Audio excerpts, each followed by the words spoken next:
You're listening to Retail Disrupted, a podcast that explores the latest industry developments and the trends that will shape how we shop in the future. I'm your host, Natalie Berg.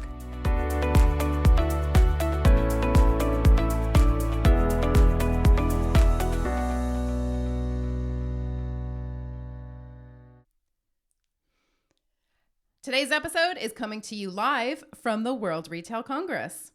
I just sat down with fellow retail expert Andrew Busby to unpack some of the key learnings from the event. Andrew will be a familiar name to many of you.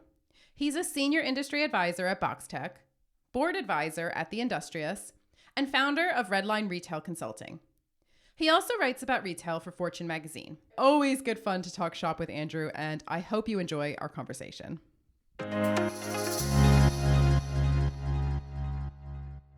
Andrew, it's so great to have you on the podcast. We are here at the Hilton on Park Lane, and WRC is just coming to a close. Unfortunately, I haven't had a chance to sit in on many of the sessions, but I know that you have, and I'm grateful that you're here today to talk us through what you found interesting. And I guess we start with that, what are your top takeaways from the past couple of days? Well, Natalie, first of all, thanks so much for having me. I know I've been bugging you for ages to come on your podcast because it's such a great podcast. But and yeah, you're right. We're here at WRC World Retail Congress. But not only that, we are sat on the stage and the main room at the moment, which is thankfully empty because everybody's at lunch. But yeah, so World Retail Congress. It's been really fascinating. A lot of great content. AI is the obvious theme. You know, we're all talking about AI, but maybe I'll just start with that for a moment. It's been really interesting because the conversations that it hasn't been AI wall to wall, number one, which is great, but there have been some really good, insightful sessions on AI, and in particular, it feels as if even though I was going to say at another event quite recently that we're all grown up and the conversation is now more mature about AI, and then all the little AI action men and women came out, and I'm like, oh no, we haven't grown up at all. We're just still playing with it. But actually, in a business sense, in retail, no, we are. And I think that one of the things that came through, of course, is that AI is only as good as the data that you feed it. Now, we kind of know that, but I think there's a danger that we just think, well, it can do everything. And, of course, it can't. In terms of another thing coming out for me, then the consumer. Mm-hmm. We are endlessly demanding, and our expectations are increasing all the time, exponentially. And, of course, that puts a huge strain on retailers. But at the same time, the bit that I would add on top of that is that, of course, sometimes we know what we want, but often we don't. You know, before the first iPhone was launched in 2007, nobody was crying out for a smartphone because we were all using Blackberries, and we thought that we had to have a physical keyboard. And BlackBerry themselves, that was their downfall because they didn't realise that. And when the iPhone came out, they laughed at it corporately. So the consumer, they know what they don't. We know what we don't like. We know what bad kind of looks like, but we're not quite sure. But we know we want something more. And I think the level of expectation and the speed of change, which we talk about an awful lot, is such that coming back to the conference, it must be incredibly difficult for a conference organizer to put something on now, because of course these things get organized up to a year in advance. How on earth can you plan a conference now for it to be topical and relevant 12 months time? I don't know about you, but I don't know what's going to happen in the next 9 to 12 months. Well, I mean, especially with AI, and now we have ChatGPT that's just launched shopping features. We have agentic AI, which we didn't really have last year. I mean, just a matter of months, weeks, days, and everything changes. So completely agree. Just on the consumer, I feel like we talked a lot about Gen Z And earlier today, I spoke to the CEO of PacSun, Brianne Olson. Obviously, that's a brand that's, very close to that shopper. Really interesting to get her insights. And that episode's going to come out in the next week or so. So stay tuned for that. But also, we heard a lot about Gen Z from Estee Lauder, from Albert Heijn, saying how over 90% of Gen Z are on TikTok, and they're on TikTok multiple times throughout the day.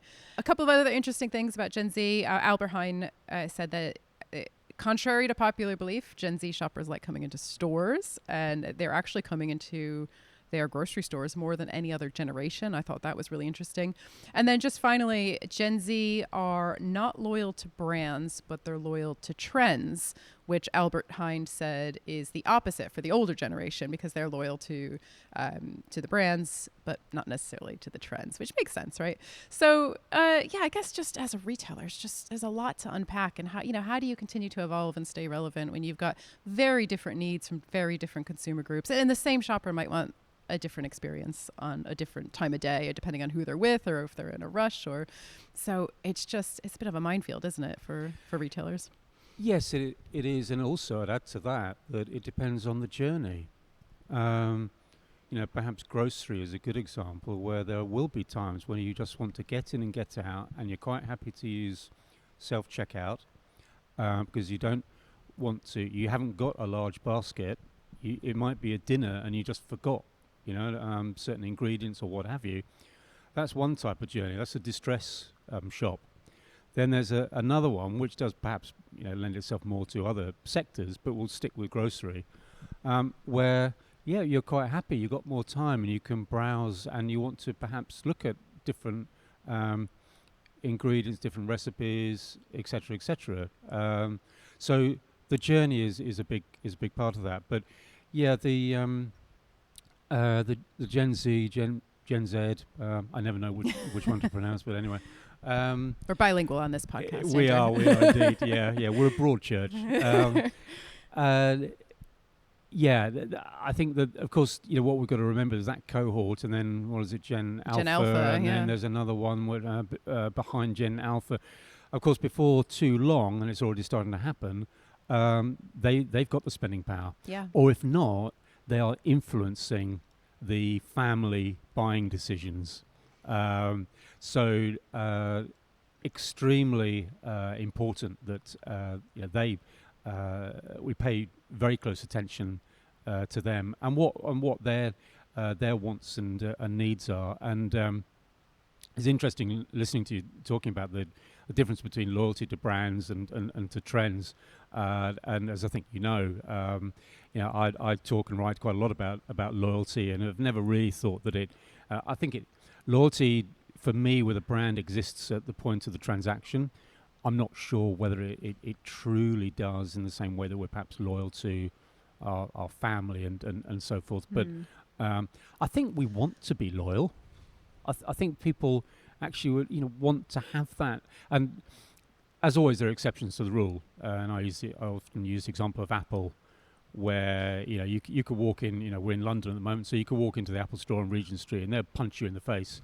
You would still love Apple, and so you have to admire the brand for the way that they've gone about their business and built up that level of loyalty. Yeah, it's interesting too, especially when you look at the difference between transactional loyalty and emotional loyalty.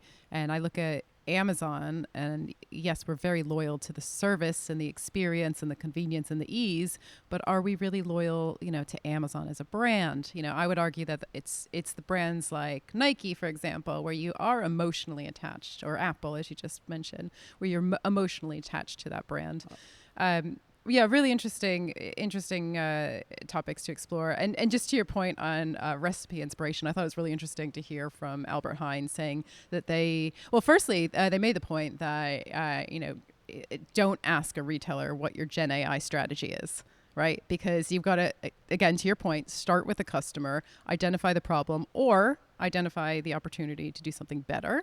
So kind of iterating on the basics, and then work from that. So that was interesting. But they're using Gen AI for recipe inspiration, and again, taking into account so many different consumer needs and dietary requirements, and how good of a cook they are, how much time they have, how many people they're feeding, allergies, etc.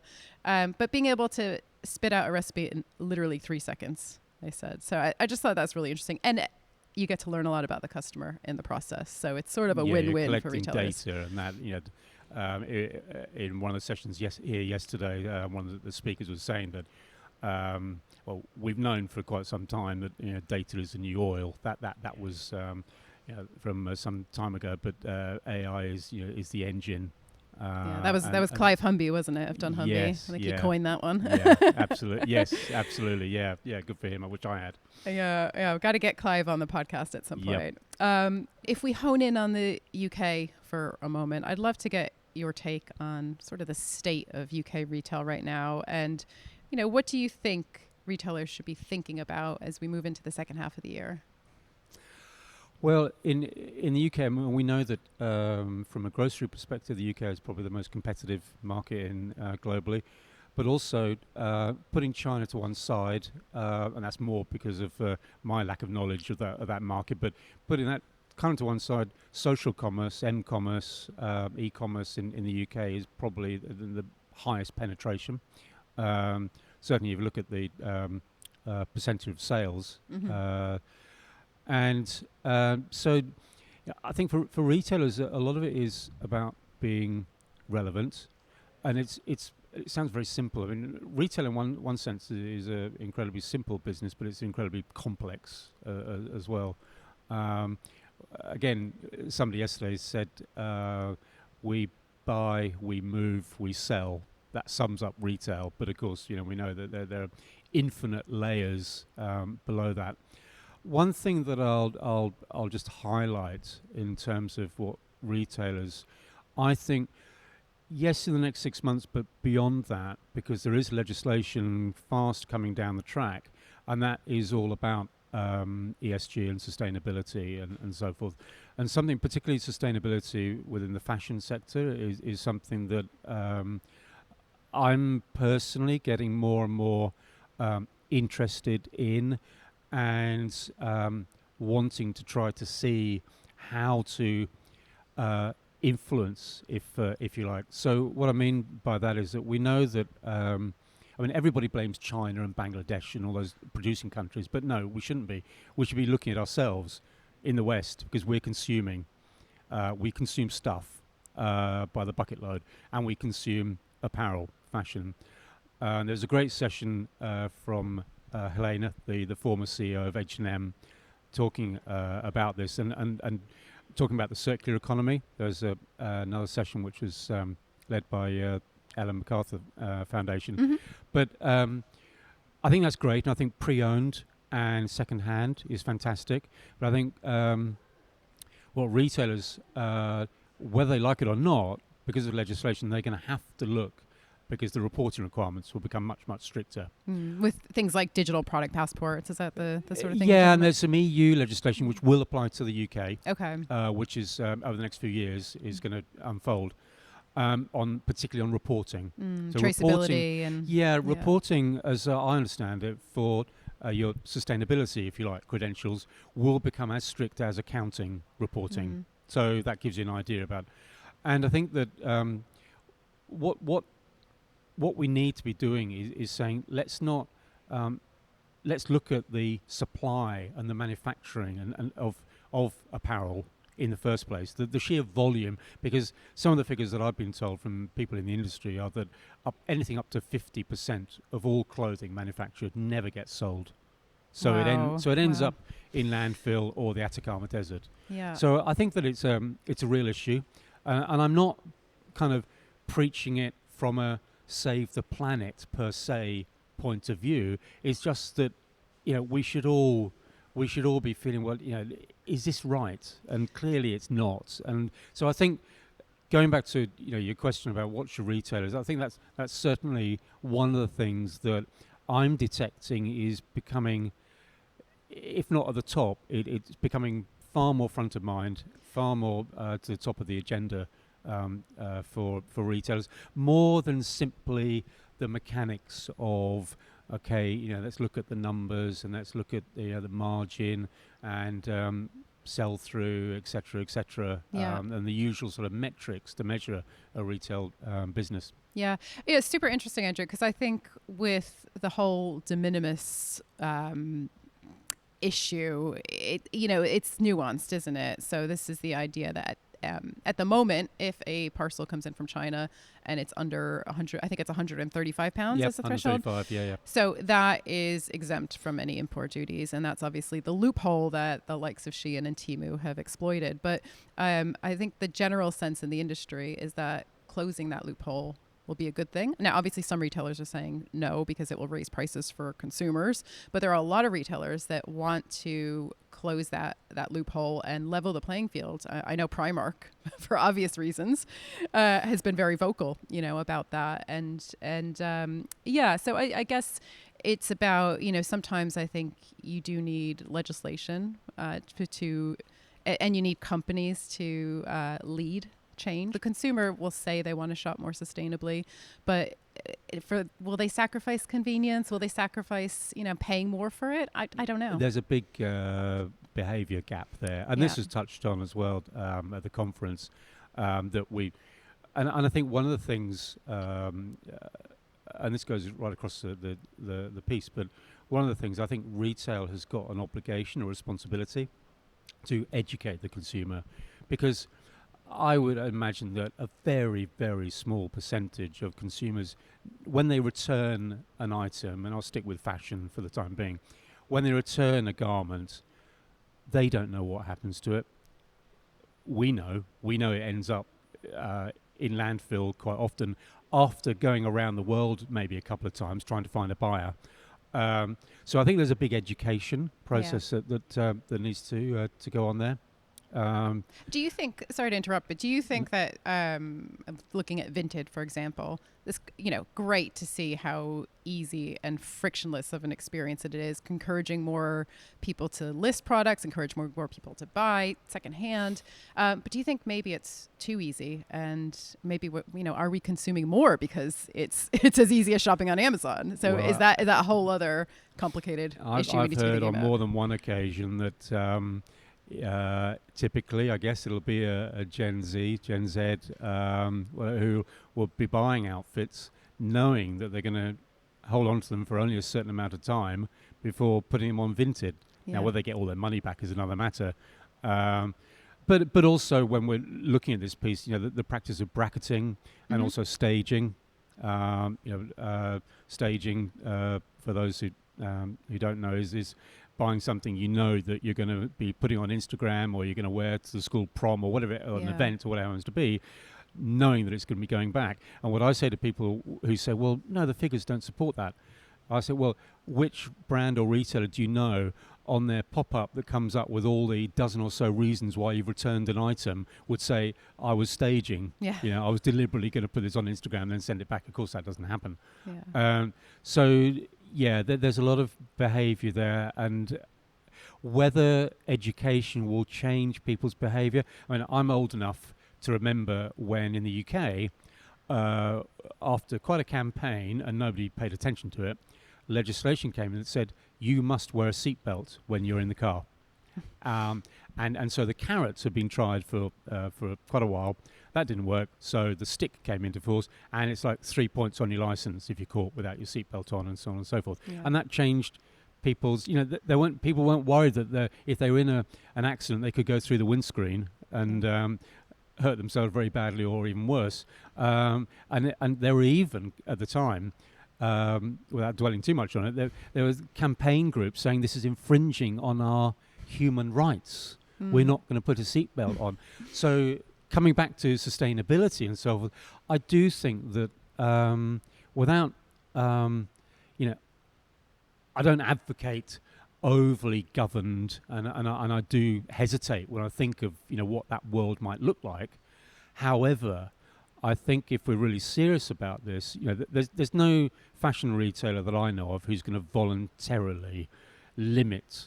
They try to. They say, well, we're going to monitor our repeat offenders, serial returners, etc., etc. Yeah. But there's none who will really actually limit that, because for obvious reasons. Yeah.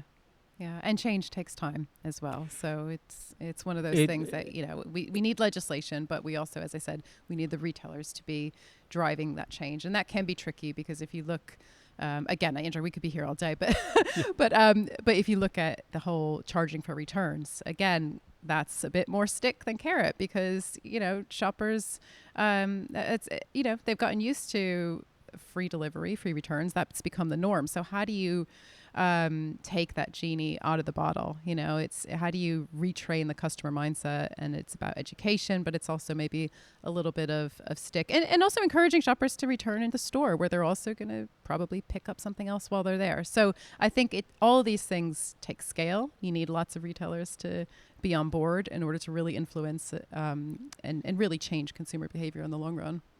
I think that's right. It will happen, but you're absolutely right. It's not. I think the days of the £5 T-shirt, which you get maybe a half a dozen of to go on holiday, and then you just leave it in the hotel room because it was only cheap anyway. It doesn't really matter. Hopefully, those and that's consumer behaviour rather than retailers driving that. Hopefully, those days are numbered. Yeah, fantastic. Well, I know, Andrew, we're being told that the room is ready to use for the next session. So it's been so great to have you on the podcast. Maybe we should stay here. I know. Maybe we should stay on stage and just carry on. Let's just take over the World Retail Congress. Always great to talk to you, Andrew. Thank you. Thanks so much, Natalie.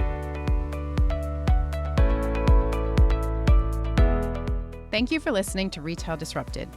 If you enjoyed this episode and would like to support the podcast, please leave a rating or review or share it with others. It really makes a difference.